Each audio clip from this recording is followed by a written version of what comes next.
بابا او بابا بابا 3 دن رہ گئے ہیں قربانی والی عید میں، ہمیں بھی گوشت ملے گا نا؟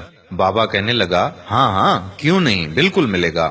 بچی کہنے لگی بابا لیکن پچھلی عید پر تو کسی نے بھی ہمیں گوشت نہیں دیا تھا، اب تو پورا سال ہو گیا ہے گوشت دیکھے ہوئے بھی۔ بابا نے کہا نہیں شازیہ، اللہ نے ہمیں بھوکا تو نہیں رکھا نا، میری پیاری بیٹی، ہر حال میں اللہ کا شکر ادا کرنا چاہیے۔ ڈاکٹر صاحب قربانی کے لیے بڑا جانور لے کر آئے ہیں اور ماسٹر جی بھی تو بکرا لے کر آئے ہیں نا، ہم غریبوں کے لیے ہی تو قربانی کا گوشت ہوتا ہے، امیر لوگ تو سارا سال گوشت ہی کھاتے ہیں۔ خیر، آج عید قربان پر مولوی صاحب بیان فرما رہے ہیں کہ قربانی میں غریب مسکین لوگوں کو نہیں بھولنا چاہیے، ان کے بہت حقوق ہوتے ہیں۔ شازیہ کا باپ بھی نماز ادا کر کے گھر پہنچ گیا۔ گھنٹہ بھر انتظار کرنے کے بعد شازیہ بولی کہ بابا ابھی تک گوشت نہیں آیا۔ بڑی بہن رافیہ بولی چپ ہو جاؤ شازی، بابا کو تنگ کیوں کر رہی ہو؟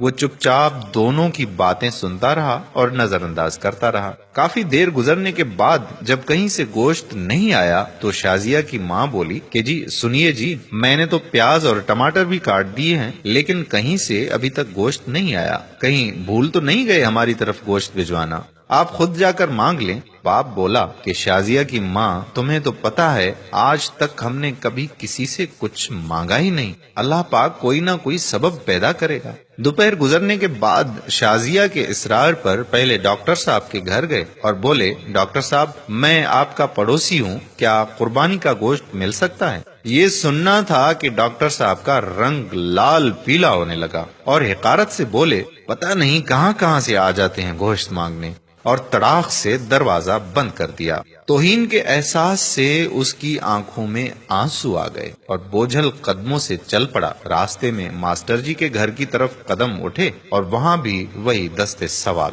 ماسٹر جی نے گوشت کا سن کر عجیب سی نظروں سے دیکھا اور چلے گئے۔ تھوڑی دیر بعد باہر آئے تو شاپر دے کر جلدی سے اندر چلے گئے، جیسے اس نے گوشت مانگ کر بڑا گناہ کر دیا ہو۔ گھر پہنچ کر دیکھا تو صرف ہڈیاں اور چربی۔ خاموشی سے اٹھ کر کمرے میں چلے گئے اور خاموشی سے رونے لگے۔ بیوی آئی اور بولی کہ کوئی بات نہیں، آپ غمگین نہ ہوں، میں چٹنی بنا لیتی ہوں۔ تھوڑی دیر بعد شازیہ کمرے میں آئی اور بولی بابا ہمیں گوشت نہیں کھانا، میرے پیٹ میں ویسے بھی درد ہو رہا ہے۔ یہ سننا تھا کہ آنکھوں سے آنسو گرنے لگے اور پھر پھوٹ پھوٹ کر رونے لگے، لیکن رونے والے وہ اکیلے نہیں تھے، دونوں بچیاں اور بیوی بھی آنسو بہا رہے تھے۔ اتنے میں پڑوس والے اکرم کی آواز آئی جو سبزی کی ریڑھی لگاتا تھا۔ انور بھائی دروازہ تو کھولو۔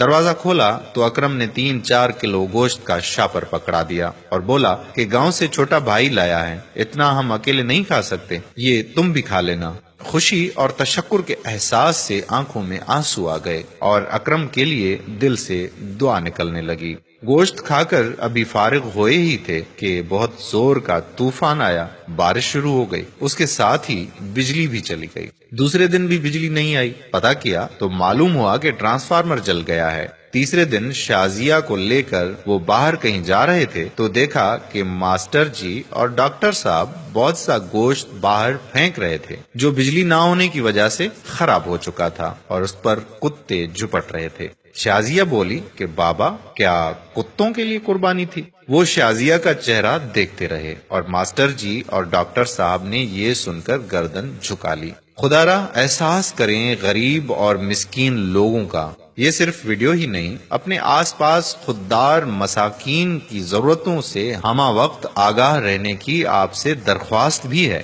اس قربانی پر اپنے پڑوس میں خوددار مساکین کو بھی ضرور اس کا حصہ دیں تاکہ وہ آپ کے لیے دعا گو ہوں۔ آج کی ہماری یہ ویڈیو اگر آپ کو پسند آئی ہے تو اپنے دوستوں کے ساتھ بھی شیئر کر دیجیے اور ساتھ ساتھ ہمارے یوٹیوب چینل پیارا اسلام کو سبسکرائب کریں اور فیس بک پیج پیارا اسلام کو لائک کر کے فالو کر دیجیے تاکہ ہم ایسی مزید معلوماتی اور دلچسپ ویڈیوز آپ تک پہنچاتے رہیں۔ جزاک اللہ خیرہ۔ السلام علیکم ورحمۃ اللہ وبرکاتہ۔